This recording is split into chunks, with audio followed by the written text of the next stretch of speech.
ladies, we know how much you love the fall fashion show. That's why we are super excited to announce that we are now going to do a spring review for you all. This is perfect because so many women ask us, how do I dress for spring? What about the layers?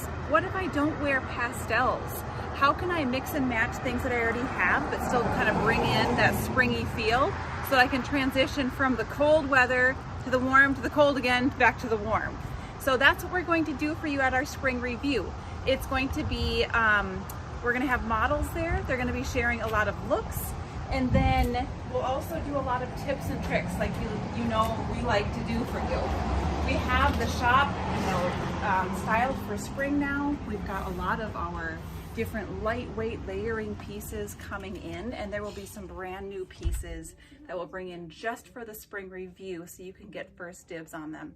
Tickets will be $15. We're gonna have Truffles courtesy of Middle Fork, and it's just gonna be a great time for you to come on out and learn some things about your closet for spring. So we hope you can join us.